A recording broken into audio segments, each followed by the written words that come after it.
ఇప్పుడు ఇప్పుడు అంతా వేరే విధంగా ఉంది కదా సార్. సార్ ఇప్పుడు జబర్దస్త్లో యాక్ట్ చేస్తున్న అదే జడ్జిగా వెళ్తున్న ఇంద్రజ ఉంది కదండి, ఇంద్రజకి లైఫ్ ఇచ్చింది మీరే.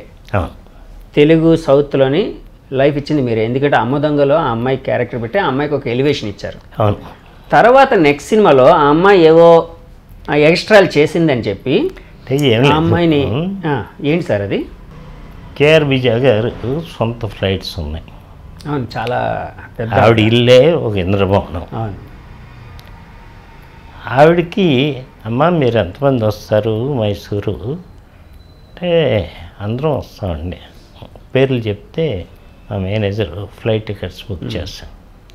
ఎక్కడికి? మీరు ప్రొడ్యూసర్ సార్ ఆ సినిమాకి? అంటే మా తమ్ముడు ప్రొడ్యూసర్, ఓకే, మీరు డైరెక్టర్. ఓకే, జగదీక్ వీరుడు సొంత ఇది జగదీక్ వీరుడు. రెండో సినిమా అమ్మ దొంగ తర్వాత ఇంద్రజకి. అవును, సేమ్ కృష్ణ గారి కాంబినేషన్. అవును, ఫస్ట్ దాంట్లో సౌందర్య ఆమని ఇంద్రజ. అవును. సెకండ్ దాంట్లో ప్రేమ సౌందర్య ఇంద్రజ గారు.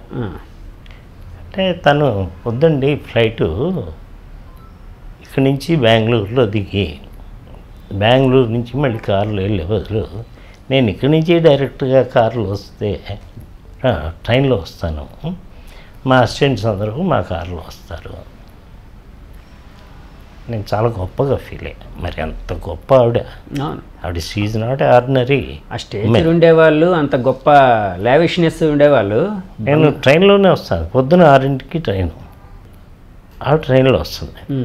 తిని మా మేనేజర్ వెళ్ళి ఇలా నీకేంటమ్మా అంటే ఫ్లైట్ ఏదో అడిగింది. ఇలా కేఆర్ విజయ్ గారు అంతా ట్రైన్లో వస్తున్నారమ్మా వెళ్తా అంటే కలిపి పంపిస్తాను. అవును, నేను ట్రైన్లో వెళ్తే వాంతులు అవుతాయి అంది. ఈ ట్రైన్లో వెళ్తే వాంతులు అవుతాయి అన్న పదం నాకు పుట్టినప్పటి నుంచి ఇప్పుడు దాకా ఎవరు ఫస్ట్ టైం విన్నా.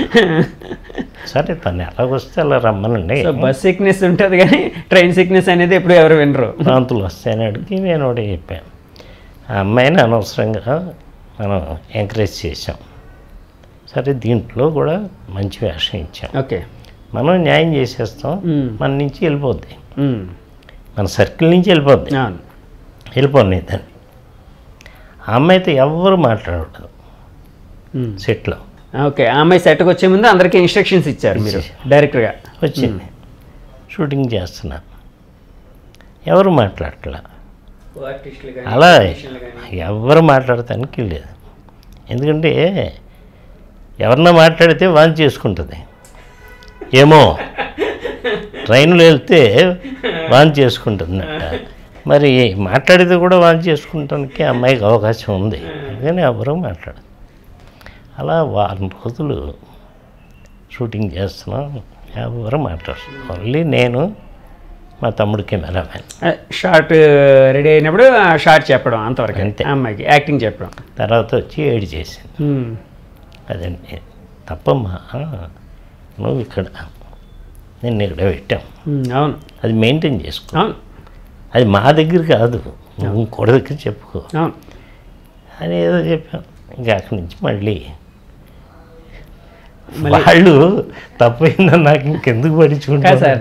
తర్వాత అమ్మాయి మీతో కలిసి జర్నీ చేసింది అంటే తర్వాత ఇంకే సినిమాలో పెట్టారు సార్? ఆ అమ్మాయిని పెట్టలేదు సార్. అలాగే ఒకటి విన్నాను, మీరు అదే కోడైరెక్టర్గా పనిచేసేటప్పుడు రావు గోపాలరావు గారు, రేలంగి అల్లు రామలింగయ్య గారు, వీళ్ళిద్దరు కాంబినేషన్లో సీన్ ఉంది అంటే వాళ్ళు మహా టార్చర్ పెట్టేవారు ఏంటండి మిమ్మల్ని? మామూలు టార్చర్ ఉండదు. ఏమయ్యా నేనే రెడీయా, వాడు రెడీయా అంటాడు ఈయన రావు గోపాలరావు గారు. ఆయన రామలింగయ్య నేను రెడీ బాబు తీసుకెళ్ళండి, ఆయన వస్తే నేను వచ్చేస్తా ఏముంది అంటాడు. చివరికి వాడు కదలడు, వీడు కదలడు. గుడ్డు ముందా కోడి ముందా అలాగా అంటే ఏది కదలదు. ఇక లోపలికి వెళ్ళి గురుగారు మీరు ఒక్క అరిపారండి అంట. సాగర్ ఎక్కడ వాళ్ళు అంటాడు. మాకు వదండి. ఎవరు సార్? కోదండరామిరెడ్డి గారు డైరెక్టర్. ఆయన ఎప్పుడు అలా మాట్లాడు, అలా మాట్లాడిస్తా. టైం బీయింగ్ మీరు మాట్లాడించేవారు. వాళ్ళు వినగానే వచ్చేస్తారు. అంటే ఒక ఫన్ కోసం చేసేదండి. అది కావాలి. అదే అదే అదే అంటే షూటింగ్లో ఒక ఫన్. ఒకసారి క్రాంతి గారు సినిమాలో ఒక గెస్ట్ హౌస్లో వీళ్ళని పెట్టారు. ఆయన చాలా క్లియర్గా చెప్పాడు. క్రాంతి గారు అంటే చాలామందికి భయం, ఆయన కళ్ళల్లో చూసి మాట్లాడలేం, అంత పవర్ఫుల్ ఐస్, అంత ఫ్రెండ్ అందరికీ. రామలింగయ్యకి రావు గోపాలరావుకి ఒకటే చెప్పాడు, మీరు 6 గంటలకు షూటింగ్ అవగానే వచ్చి ఏం చేసుకుంటారు చేసుకోండి, మందు కొడతారా కొట్టండి, తింటారా తినండి, 10ంటికి పడుకోవాలి, 6ంటికి లేవాలి అని చెప్పేస్తాడు. అలాగే బాబు నీకెందుకు మేము ప్రాబ్లమ్స్ క్రియేట్ చేస్తాం అని చెప్పా. మీరు చెయ్యరు, మీరు తాగినాక చేయాలనిపిస్తుంది, కాబట్టి మీరు అలా చేస్తే ఆ రోజు రాత్రే మిమ్మల్ని ఇక్కడి నుంచి బయటపడేస్తా అని చెప్పేస్తాడు.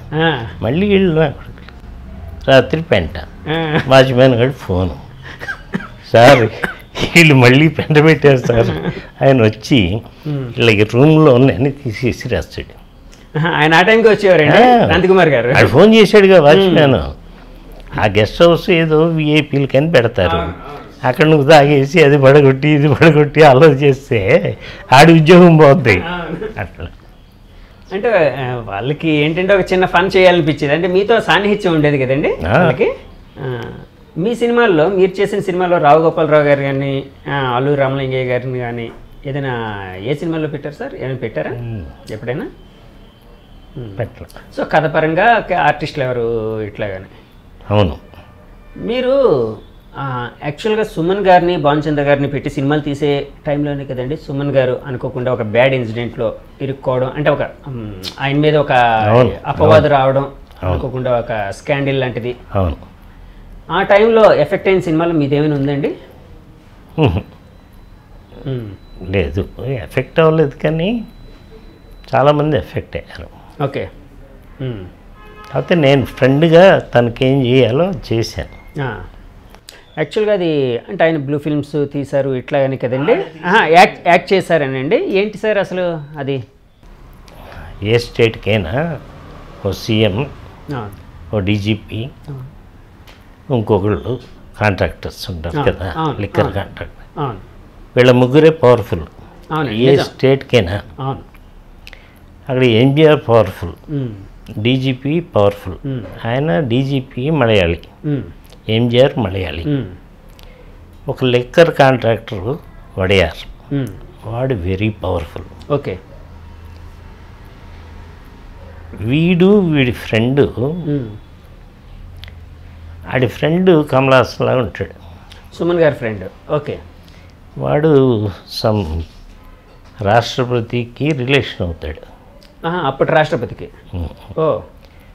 వాడు వడయారు కూతురుని లవ్ చేశాడు. ఈ లిక్కర్ కాంట్రాక్టర్ ఎవరైతే ఉన్నారో వాళ్ళ డాక్టర్ని లవ్ చేశారు. మనందరికీ 32 పళ్ళు ఉంటాయి, దానికి 74 ఉంటాయి. వాడు ఎందుకు లవ్ చేశాడు ఇప్పటికి నాకు అర్థం కాదు. వడయారు డబ్బంతో దొద్దేద్దామన్నా ఏంటో నాకు అర్థం కాల. Single time settlement. సుమన్కి ఏంటంటే ఆ డీజీపీ కూతురు వీటంటే ఇష్టం. సుమన్ అంటే ఇష్టపడేది డీజీపీ కూతురు. సుమన్ ఎక్కడ షూటింగ్ అన్నా డీజీపీ కూతురు అండి, లేకపోతే డీజీపీ. ఓకే. సుమన్ గారిని డీజీపీ కూతురు ఇష్టపడేది, వడయార్ గారి కూతుర్ని సుమన్ గారి ఫ్రెండ్ ఇష్టపడేవాడు. ఓకే. ఆడు అసలు బైక్ని తీసుకెళ్ళి ఇలా లేపేసి ఇలా తిరిగి ఇలా పెడతాడు. చాలా విన్యాసాలు చేశాడు సార్. ఆయన కూడా యాక్టర్ అండి? కాదు, అంటే ఏదో రాష్ట్రపతి మనోడో ఏదో. సరే. ఈ డీజీపీ కూతురు సుమన్ షూటింగ్ ఎక్కడుంటే అక్కడికి వెళ్ళిపోతాయి. అమ్మాయికి పోలీస్ ఎస్కార్ట్ అంతా కదా. దీనికి సుమన్కి ఏమి ఇష్టం లేదు, ఆ అమ్మాయి వన్ సైడ్ ఇష్టపడి. ఓకే. డీజీపీకి ఏంటంటే నా కూతురికి పెళ్ళయింది వీడితో తిరుగుతుంది అన్న ఫీలింగే. సో ఈ సిచ్యువేషన్లో ఏమైంది సార్? ఎంజిఆర్ గారు పిలిపించారు సుమన్ని. బాబు నువ్వు యాక్టర్, చాలా భవిష్యత్తు ఉంది నీకు, నువ్వు సహనటుడివి, ఇలాంటివి ఏమన్నా ఉంటే ఉమ్. నువ్వు దూరంగా పెట్టుకో అని. ఉహుం. అప్పటికి ఎంజీఆర్ మాట్లాడే పొజిషన్ కాదు. ఓకే. ఆయన రాస్తాడు, ఉమ్. ఇస్తాడు. ఓకే. వీడు చెప్తే వాళ్ళకి తెలుస్తుంది, ఉమ్. కానీ ఆయన చెప్పలేడు. ఓకే. నాకు చెప్తాం కాదు, అది చెప్పాల్సింది అమ్మాయికి అని చెప్పి ఇతను స్మూత్గానే చెప్పినా అది ఆయనకి ఇష్టం లేదు, ఆయన చెప్పిన విధానం. దాంతో ఒకరోజు ఎక్కడో అమీర్పేట లాంటి సెంటర్లో ఏదో బీభత్సం చేశాడు అని పోలీసులు పెట్టారు కేసు. అంటే కాదు సార్, ఇప్పుడు ఎంజీఆర్ గారు సుమన్ గారికి చెప్పారు. సుమన్ గారు అయితే ఆయన వైపు నుంచి ఎలాంటి లవ్ లేదు ఆ అమ్మాయి మీద. అది మనకు తెలుసు, వాడికి తెలుసు, సుమన్ గారికి తెలుసు. కానీ అవతల ఆయనకి అంటే అమ్మాయి ఫాదర్కి సరే ఇంకా ఏదో ఉందనే ఒక కంక్లూజన్లో ఎవరి వాళ్ళు ఏమనుకుంటారంటే మా అమ్మాయి వస్తే నువ్వు దుబాయ్ అనొచ్చు కదా అనే టైప్లో ఉంటుంది. మీ అమ్మాయిని నువ్వు చేసుకోలేవు, ఎదుటి మీద పడతావు. అట్లా జరిగింది అది. ఇంకా అప్పుడు అరెస్ట్ చేశారు. వాళ్ళ అమ్మగారు ఇప్పుడు అలెగ్జాండర్ అని గవర్నర్ ఏడీసీ. అవునండి. ఆయన పవర్ఫుల్. వాళ్ళ అమ్మగారు ఆయన కూడా గవర్నర్గా చేసినట్టున్నారు కదా సార్, అలెగ్జాండర్ గారు కదా. ఆయన వాళ్ళ అమ్మగారి క్లాస్మేట్. సుమన్ గారు వాళ్ళ అమ్మగారి క్లాస్మేట్. తను చెప్పుకుంది. యాక్చువల్గా ఆ కేసులో 1 year దాకా బయటకు వస్తానికి లేదు. ఏ కేసు పెట్టారు సార్ ఆయన మీద? ఏదో పబ్లిక్లో న్యూసెన్స్ చేశాడు. పబ్లిక్ న్యూసెన్స్ అండి. మరి ఏంటి సార్, ఆయన చాలా ఘోరంగా బ్లూ ఫిల్మ్లు అంటే అప్పట్లో బ్లూ ఫిల్మ్ అనేది చాలా అవి బయటికి చెప్పరు కదమ్మా. కాదు సార్, అనుకునేవారు. మీడియా అలాగా లెవెల్లోని పేపర్లో వచ్చినాయి అవి ఇవి అన్నీ అబద్ధాలే. బట్ డెఫినెట్గా వాళ్ళ ఫ్రెండ్కి వీడియో షాప్ ఉంది, అప్పుడు క్యాసెట్స్. అక్కడికి చాలామంది అమ్మాయిలు వస్తూ ఉండేవారు. అది పైగా చాలా పెద్ద prime place. Adyar gate hotel ఆపోజిట్లో వాళ్ళ ఇల్లు. అక్కడంతా చాలా కాస్ట్లీ. అక్కడ ఉండేవాడు. అక్కడ వీడి సాయంత్రం షూటింగ్ అయిపోయినాక ఇంకోటి ఎంతైనా హీరో కదా, వెళ్తాడు, అందరూ అభిమానిస్తారు. క్రేజ్ అనేది ఉండేది. అవును. పైగా వీడు చాలా అందగాడు. అవును. అవునండి. అవును, చాలా అందగాడు. అవును. అప్పుడు రకరకాలు అనేవారు. యాక్చువల్గా వీడు అరెస్ట్ అవుతాడని రామానాయుడు గారికి ముందే తెలుసు. మరి ఆయన సర్కిల్ వేరు కదా, ఆయనకి ఇన్ఫర్మేషన్ వచ్చింది ఉంది. అప్పుడు సుమన్తో తీయాల్సిన సినిమాని ఆపేశాడు, షూటింగ్ స్టార్ట్ చేయలే. ఓకే.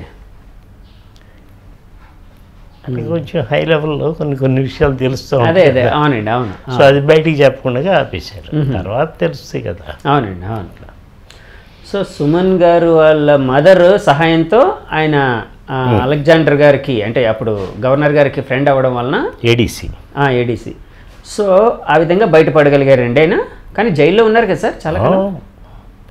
జైల్లో ఉన్నాడు. జైల్లో ఉండగా తనకి బెయిల్ ఇచ్చారు. బెయిల్ రాకూడదు, రాదు ఆ చట్టంలో, ఆ సెక్షన్లోనే. ఓకే. రాదు. వాళ్ళ అమ్మ అదృష్టం. వాళ్ళ అమ్మ ఎప్పుడు దేవుడిని తన విద్యనే నమ్ముకుంటుంది. తన కొడుకుని బాగా చూసుకోవాలి అనేది వాళ్ళ మదర్ యాంబిషన్. సో ఈవిడ గవర్నర్ని కలుస్తూ ఇవన్నీ చేసేది. మొత్తానికి 2-3 monthsలో బయటకు వచ్చాడు. ఆ కేసులన్నీ మాఫీ అయిపోయి కదండి. అప్పటికి అవ్వలా, అప్పటికి అవ్వలేదు. నేను చెప్పే అప్పటికి అది 85 ఎప్పుడో. నా డాకు 84 అయిపోయింది. ఓకే. 85లో ఇన్సిడెంట్ జరిగింది. అప్పుడు కోర్టు ఏం తీర్పు ఇచ్చిందంటే ఇన్స్టెడ్ ఆఫ్ జైలు చెంగల్పట్ డిస్ట్రిక్ట్లో ఉండాలి. ఓకే అని పెట్టింది. ఆ చెంగల్పట్ డిస్ట్రిక్ట్లో ఉండేదానికి ఇప్పుడు ఆర్ఆర్ డిస్ట్రిక్ట్ అంటాం. అప్పుడు మదురైలో ఉన్నాడు. మదురైలో తినకు భయం. ఎవడు నన్ను మదురైలో ఉండమని ఎందుకు అంటున్నారు అని అతను భయం ఉంటుందండి. అవును. వీడు అంటే అవతల వాళ్ళు అంత పవర్ఫుల్ కదండి. అమ్మో అవును. అక్కడ ఉంటూ 4-5 రూమ్స్ తీసుకున్నాడు. అంటే ఈ ఫ్లోర్లో అంతా వాడి మనుషులే ఉండాలి. ఓకే. ఉన్నాడు, చాలా కాస్ట్. పైగా సుమను జైలుకి వెళ్ళే ముందు వాడి దగ్గర డబ్బు అంతా ఫ్రెండ్స్కి ఇచ్చేవాడు. బా. సో ఇప్పుడు జైలు నుంచి 5 గంటలకు రిలీజ్ అయ్యి వచ్చాడు. ఫ్రెండ్స్ దగ్గరికి వెళ్ళాడు, డబ్బు ఏమన్నా ఉందా అని. ఎవడో రూపాయి ఇవ్వాల. వీడు రేపు పొద్దున్న ఫ్లైట్లో మదురై వెళ్ళాలి. రేపు పొద్దున మదురైలో 10ంటికి సంతకం పెట్టాలి. ఓకే. అక్కడ పోలీస్ స్టేషన్ అఫీషియల్స్ ముందు సంతకం పెట్టకపోతే మళ్ళీ ప్రాబ్లం. అవును, బెయిల్ అనేది రద్దు అయిపోతుంది కదండి. సరే ఈలోపు నేను ఆర్ నాగేశ్వరరావు కొడుకు, నేను. ఆర్ నాగేశ్వరరావు అంటే విలన్గా చేసేవారు. ఎన్టీఆర్ గారికి వాళ్ళకి పోటీగా చాలా హైట్గా ఉండేవారు ఆర్టిస్ట్. దొంగరాళ్ళలో మంచి క్యారెక్టర్. అవును అవును. ఆడు నేను మేమందరం మదురైలకి బస్సులో వెళ్ళాం నైట్. ఈయన్ని తీసుకునండి, సుమన్ గారిని తీసుకుని. ఈడు పొద్దున్న ఫ్లైట్లో వస్తాడు. మరి డబ్బులు ఎలా సమకూర్యారు సార్? ఆడేదో అదే అదే ఫ్రెండ్స్ అయితే ఇవ్వలేదు పాప, ఏదో అవస్థలు పడి వచ్చారు. అప్పుడు సారథి అని మేనేజర్ ఉండేవాడు, చనిపోయాడు. తనేదో ఏర్పాటు చేసి ఉంటాడు. ఓకే. మేము మటుకు మా సొంత డబ్బుతో. మీరు మదురై వెళ్ళిన తర్వాత ఏం చేశారు సార్? అంటే ఆయనకి మోరల్ సపోర్ట్ లాగా? అంతే అంతే. వెళ్ళి మేము ఒక 3-4 డేస్ ఉండి ఏమవుతుంది అడిగి ధైర్యం చెప్పి మేము వచ్చేసాం. రకరకాల పాత పేపర్లు అన్నీ చూసినప్పుడు తెలిసిన విషయం ఏంటంటే చాలా గాసిప్స్ వచ్చాయి. సుమన్ గారు జైలుకి వెళ్ళడానికి పలానా వాళ్ళ కారణం అని చెప్పి. ఈవెన్ చిరంజీవి గారి మీద కూడా, అంటే అప్పుడు పత్రికలు అట్లా రాశాయి. అంటే అది అడుగుతున్నాను నేను, అంతవరకే నేను. అంటే అందులో నిజం ఉందని కాదు నా ఉద్దేశం. అంటే సుమన్ అనే వ్యక్తి ఒక అందగాడు, అప్పుడే ఒక యాక్షన్ సినిమాలు చేస్తూ ఒక మంచి హీరోగా ఎమర్జింగ్ అవుతూ ఉన్నాడు, ఎదుగుతూ ఉన్నాడు. సో నాకు పోటీ వస్తాడు అనే కాన్సెప్ట్లో చిరంజీవి గారు చేయించారని చెప్పి అప్పట్లో పత్రికల్లో చాలా ఘోరమైన రాతలు వచ్చాయండి. అవి మీరు చూసే ఉంటారు కదండి.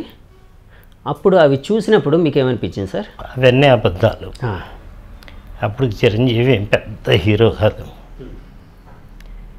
ఒక్క ఖైదీ ఏదో ఒకటి వచ్చింది. ఎవరి ఇమేజ్లు వాళ్ళకు ఉన్నాయి. డెఫినెట్గా సుమన్ అందగాడు, దాంట్లో డౌట్ లేదు. అలా అని ఒక చిరంజీవి గారు, ఒక సాగర్ గారు ఆ లెవెల్కి చేయలేరు, ఇంపాసిబుల్. ఇది జరిగింది 3 పిల్లర్స్కి మధ్యన. ఒక ఒడయార్, ఒక డీజీపీ, ఒక ఎన్టీఆర్. ఈ ముగ్గురే ఒక సిటీకి అధిపతులు, తమిళనాడుకి. సో వీళ్ళ ముగ్గురికి జరిగిన అన్యాయమే మీకు నేను చెప్పింది. అందులో వాళ్ళు అన్యాయం అనుకుంటున్నారు, అది అన్యాయం కాదు. అవును. సుమన్ గారి పాయింట్ ఆఫ్ వ్యూలో అసలు ఆయనకి ఏ పాపం తెలియదు, క్వశ్చనే లేదు. ఇరికించారు ఫ్రేమ్డ్గా, అంతే. అది ఆ డీజీపీ పవర్స్తో ఇరికించారు. అవును. అలా జైలుకి వెళ్ళాడు. ఇంకోటండి, చిరంజీవి గారికి ఆ టైప్ ఆఫ్ మెంటాలిటీ కూడా లేదు కదండి. ఆయన ఫస్ట్ నుంచి ఆ టైప్ ఆఫ్ మెంటాలిటీ కూడా అన్నీ ఊహలు సార్. అప్పట్లో రకరకాల గాసిప్ పత్రికలు, ఇవి అవి, ఈ విధంగా తప్పుడు ఆరోపణలు. చిరంజీవి గారు కూడా చాలా హర్ట్ అయ్యి ఉంటారు కదండి ఆ వార్తలు చూసినప్పుడు. డెఫినెట్గా హర్ట్ అవుతుంది కదా సార్. డెఫినెట్గా ఏమాత్రం సంబంధం లేదు దానికి. జరిగింది నిజమే అయితే నువ్వు చెప్పుకున్నా బాధపడ, జరిగింది అబద్ధమైనప్పుడు అందరం బాధపడతాం. అవును. అదే నాకు జరిగినా బాధపడతాం. అవునండి, ఎవరైనా. సార్ అలాగే మాస్ మహారాజాగా పిలువబడుతున్న రవితేజ, అంటే ఇప్పుడు మాస్ మహారాజా అని అందరూ వాళ్ళ అభిమానులు, బయ్యర్స్ వాళ్ళు పిలుచుకుంటూ ఉన్నారు. చాలా పెద్ద హీరోగా ఉన్నాడు. అతను ఒకప్పుడు చిన్న హీరోగా ఉండే